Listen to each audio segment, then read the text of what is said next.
정형외과에서 그 만성질환이 상당히 많은데 이 만성질환의 치료에 대한 관심도는 GNP, 그러니까 연간 국민소득하고 상당히 관계가 많다 그럽니다.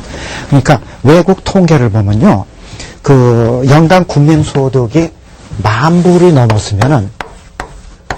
넘었으면은 허리 질환에 대한 관심도 많아지고 또 허리 디스크 수술이 그 이전에 비해서 상당히 증가한다고 그러거든요. 그리고 또 15,000불이 넘었으면은 무릎 관절에 대한 관심 많아지고 또 무릎의 퇴행성 관절염으로 인한 인공관절 수술이 아주 폭발적으로 증가한다고 그래요. 그리고 또 20,000불이 넘었으면은 발가락 변형에 대해서 관심도 많아지고 그 치료나 수술이 또 많이 증가한다고 하거든요. 근데 우리나라 국민 연간 소득이 지금 20,000불이 조금 안 되죠. 조금 안 됩니다. 그러니까 그래서 그런지 요새 주위를 보면은 그 허리나 무릎에 대해서 관심도 많고 또 허리 디스크 수술이나 인공관절 수술을 우리 주위에서 한 사람 많이 보잖아요. 그러니까 이 통계가 맞다면, 외국 통계가 맞다면 우리나라도 곧 20,000불이 넘었을 테니까 곧 아마 엄지발가락 변형이나 발가락의 이상이나 이에 대해서 관심 많아지고 수술 많아지리라 이런 예상 가능하거든요. 그래서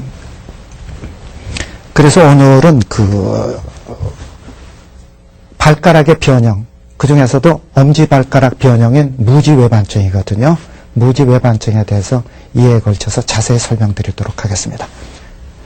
무지외반증, 그러면 그렇게 낯익은 병은 아니거든요. 그런데 여러 설명을 필요 없이 지금 이 보여드린 사진을 보면 무지외반증이 무슨 병인지 금방 이해하실 수 있습니다. 자, 이렇게 무지외반증 환자의 사진인데 발가락이 되게 못생겼거든요, 우선. 그러니까는 엄지발가락의 내측이 이렇게 바깥으로 튀어나왔습니다. 그리고 그 아랫부위는 밖으로 휘어져 있거든요. 그리고 엄지발가락이 이렇게 휘어져 있으니까 둘째 발가락은 엄지발가락이 밀려가지고 이렇게 틀려 있습니다. 그러니까 이렇게 못생긴 발가락은 무지외반증이라고 하는데 실제 여러분 중에서도 이런 정도는 아니더라도 이와 비슷한 발가락 모양 가지신 분 생각보다 여러 분 계십니다. 이렇게 무지외반증은 발가락이 바깥으로 휘어지고 그렇게 되니까는 엄지발가락의 내측부가 이렇게 튀어나오게 되고, 그러니까 신발을 신으실 때 이 부위가 신발에 의해서 압박을 받을 수밖에 없거든요. 그러니까 이 부위가 후진살이 베겨요. 그리고 그것 때문에 통증이 발생합니다. 이런 증상하고 모양을 가진 발가락을 무지외반증이라고 얘기하거든요. 근데 무지외반증을 이해하려면 먼저 엄지발가락의 구조하고 기능이 어떻게 생겼는지 먼저 파악할 필요가 있습니다. 한번 그 다음 사진 볼까요? 자, 정상 사람의 발의 모습입니다. 이 뼈를 중족골이라 그러고요. 첫 번째 엄지발가락입니다. 그 아랫부위를 그냥 발가락뼈라고 하는데 발가락뼈는 두세 개의 지골로 이루어져 있거든요. 그래서 이 중족골하고 엄지발가락 사이에 각도가 있습니다. 이 각도가, 미세한 각도가. 그러면 그 다음 사진 한번 볼까요? 자, 엄지발가락, 정상인의 엄지발가락 모습, 무지외반증 환자의 엄지발가락의 모습이거든요. 보면 그 차이 금방 아실 수 있잖아요. 좀 전에 설명드린 중족골이 우선 내측으로 틀어져 있어요. 뇌반 변형이라 그러거든요. 그리고 그 아랫부위에 발가락뼈는 외반 변형이라 해서 외측으로 확 틀어져 있습니다. 그리고 이 중족골하고 발가락뼈 사이에 이 관절이 보이는데 이 관절이 중족지관절이라 그러는데 중족지관절이 정상인에 비해서 훨씬 각도가 바깥으로 틀어져 있습니다. 자, 그러면은 이게 무지외반증의 엑스레이의 모습이거든요. 그러면은 이런 발가락의 모습을 가지고 있으니까 신발을 신을 때 이 부위가 압박 안 받으면 이상하거든요. 압박 받을 수밖에 없습니다. 그러니까 여기가 굳은 산백이고 아프고 신발 신을 때 불편하고 그런 증상이 나타날 수밖에 없거든요. 그 다음 사진 한번 볼까요? 자, 정상 발가락 무지외반증 발가락 모습입니다. 앞에서 자른 단면이거든요. 앞에서 자른 단면. 이렇게 보시면 알겠지만은 정상인은 발가락을 움직이는 힘줄이나 구조물이 발바닥, 발등을 통과하고 있는 게 보여요. 근데 무지외반증 환자는 발가락이 이렇게 밖으로 휘어지는 변형이 발생하니까 이 발가락을 움직이는 힘줄이 제자리에 있지 못하고 옆으로 이동하게 됩니다. 그렇게 되면 어떤 일이 벌어지냐면은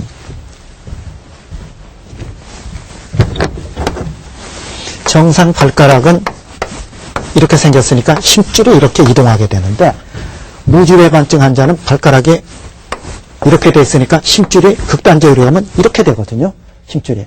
그렇게 되니까는 움직일 때마다 이 힘줄이 정상적으로 작용하지 못하고 옆으로 작용하니까 이런 식으로 잡아당기니까 이 각도는 점점 틀어질 수밖에 없거든요.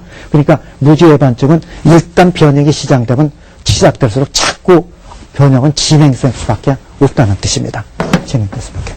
그러니까 지금 설명드린 걸로 무지외반증은 어떤 질환이고 그리고 발가락 구조는 대강 어느 정도 생겼는지 대강 이해하셨잖아요. 그러면은 무지외반증 환자는 어느 정도인가, 얼마나 많은 사람이 무지외반증으로 고생을 한번 살펴볼 필요가 있거든요. 근데 우리나라에서는 아직은 그 발가락 변형에 대한 관심이 적기 때문에 여기에 대한 통계가 없습니다. 근데 미국 통계를 보면은 전 인구의 10%에서 17%가 무지외반증이라고 그러거든요. 생각보다 많죠. 굉장히 많습니다. 그런데 우리나라도 아마 이거와 비슷해가지고 전 인구의 한 10% 조금 넘는 정도가 무지외반증 환자가 아닌가 이렇게 추정하고 있어요. 그런데 이 무지외반증은 원칙적으로 남성 질환이 아니라 여성한테 굉장히 많습니다. 거의가 여성한테 오는 질환이거든요. 그러면 왜 여성한테 그렇게 많고 그리고 남자는 드문 병인지 한번 살펴볼 필요가 있거든요. 이 무지외반증의 발병 원인은 선천적 요인하고 후천적 요인이 복합적으로 작용해서 발생한다고 생각되거든요. 후천적 요인으로는 하이힐처럼 뒤축이 높고 앞이 뾰족한 신발이 원인이라고 그러거든요. 자, 그러면 한번 지금 사진 볼까요? 이런 정상적인 발가락이라도 이렇게 하이힐처럼 뒤축이 높고 앞이 뾰족한 신발을 신으면은 발가락이 이렇게 바깥으로 틀어질 수밖에 없습니다. 그러니까 여기 계신 분들도 이게 하이힐 신은 분 많이 계시잖아요. 이렇게 앞 뾰족하고. 이런 게 후천적 요인의 무지외반증 발병 원인입니다. 그 다음에 선천적 요인으로는 부모님 중에 한 분이 무지외반증 환자면은 그 자손은 무지외반증 발병 가능성이 아주 높다고 되어 있습니다. 그리고 또 평발도 발병 가능성이 많고 또 벌어진 발에서도 무지외반증이 많이 발생한다고 그러거든요.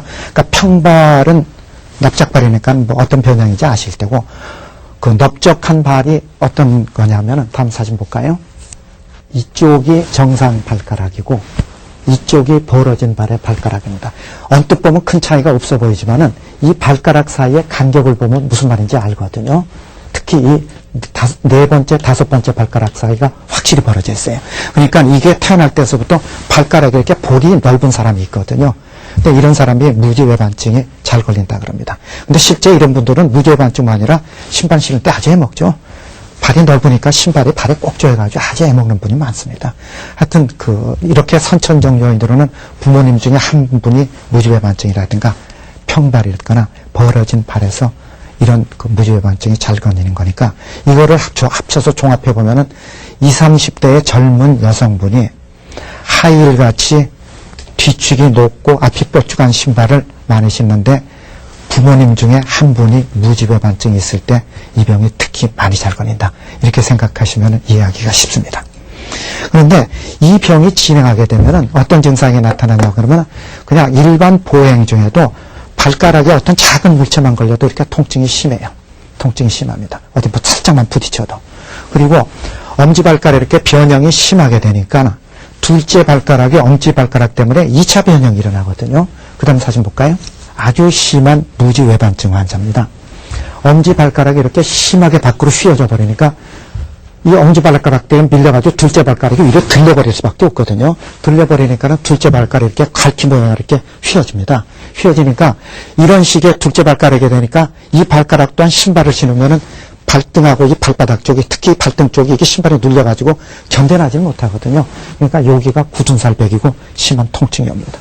이분은 워낙 무지외반증이 심해가지고서는 둘째 발가락뿐 아니라 셋째, 넷째 발가락도 아주 변형이 뒤따라왔잖아요. 아주 심한 무지외반증 환자입니다. 자, 그러니까 지금까지 설명으로 무지외반증은 어떤 병이고 그 발생 원인은 어떻게 생기고 그건 이제 어느 정도 이해가 됐었잖아요.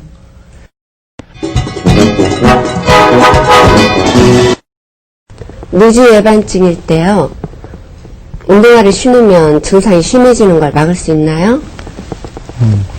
예, 그러니까 부분적 맞는 말씀이거든요. 그러니까 무지외반증의 그 발병 원인이다. 생기는 원인이 좀 전에 제가 설명드린 대로 두 가지 원인이라고 그랬잖아요. 선천적 원인하고 후천적 요인이다. 선천적 요인이라는 거는 어차피 부모님한테서 물려받은 거니까는 본인 힘으로 어떻게 뭐 좋게 한다, 나쁘게 한다 할 수 있는 능력이 없습니다. 그건 뭐 타고난 거니까. 그런데 후천적 요인은 본인이 노력하면은 부분적으로 개선이 가능하거든요. 그러니까 가장 아까 좀 전에 얘기 드렸지만 가장 많은 요인이 그 하이힐 같이 뒤축이 높고 앞이 이렇게 뾰족한 신발이 주 원인이라 그랬잖아요. 그러니까는 하이힐 말고 앞이 이렇게 넓적한 신발을 신게 되면은 발가락이 이렇게 조이지 않고 엄지 발가락이 밀리지 않거든요. 밀리지 않기 때문에 엄지발이 편안해져 가지고서는 무지외반증의 부분적인 개선은 가능합니다. 그런데 문제는 무지외반증이 일단 발생을 하면은 아까 말씀드린 대로 이게 힘줄의 작용 반향 때문에 일단 무지외반증이 이렇게 바깥으로 틀어지면은 계속 변형은 진행될 수밖에 없다고 얘기 드렸잖아요. 그러니까는 이런 식으로 운동화나 이런 같이 앞발이 이렇게 편안하고 넓적한 신발을 신으시면은 일시적으로는 호전이 될지 모르지만은 증상은 호전될지는 모르지만 이렇게 외반 변형된 거는 결국 교정이 안 돼요. 교정이 안 되기 때문에 어느 정도 수준을 넘었으면은 결국은 수술할 수밖에 없습니다. 수술할 수밖에. 그러니까 그 일시적이지만은 그 편안하게 한다. 그 다음에 좀 덜 아프게 한다. 그런 데는 하이힐보다는 상당한 효과가 있습니다. 발 모양은 무지외반증이지만 통증이 없는 경우도 무지외반증이라고 부르나요? 지금 아주 정확하게 그 요점을 꼽아서 질문해 주셨는데, 이번 두 번째 그 무지외반증의 진단하고 치료를 설명하는 시간에 또 추가로 설명드릴 예정입니다. 근데 무지외반증이라는 그 정의죠. 정확한 진단명은 그 두 가지 때문에 그러거든요. 환자의 증상하고 발가락의 변형입니다. 두 가지가 같이 동시에 합쳐지면 무지외반증이라고 얘기를 하거든요. 그런데 실제로 발가락은 지금 설명드린 대로 이렇게 바깥으로 휘어지는 변형은 발생했지만은 실제로 여기에 배기지도 않고 증상이 없는 사람도 꽤 있습니다. 꽤 있어요.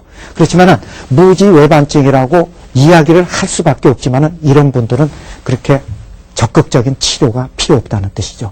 그러니까 무지외반증이 약간 엑스레이의 각도에 의해서는 있지만은 증상이 없는 사람도 꽤 많습니다. 꽤 많습니다. 그런 분은 치료하지 않으셔도 돼요.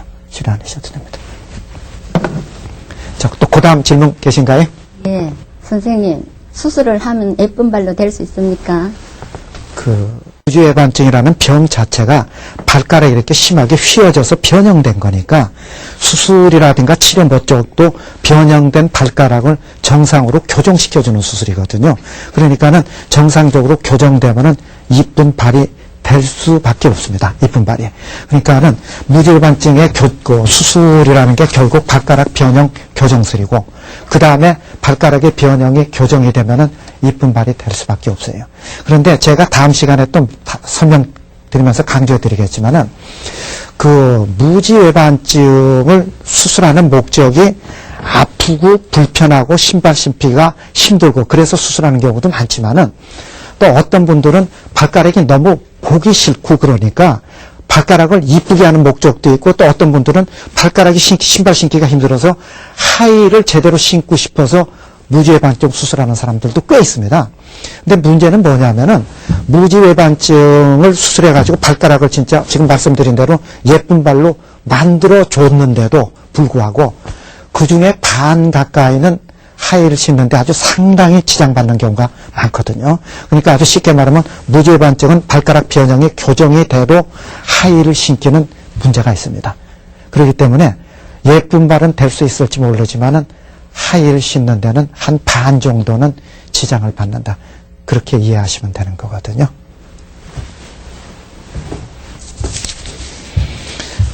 자, 이도영 박사의 건강 이야기, 오늘은 무지외반증의 첫 번째 이야기였습니다. 그러니까 지금까지 무지외반증의 발생 원인, 그리고 그 증상에 대해서 설명드렸거든요. 다음 시간에는 무지외반증의 진단 그리고 치료에 대해서 자세히 설명드리도록 하겠습니다. 여러분 다음 그 시간까지 안녕히 계십시오.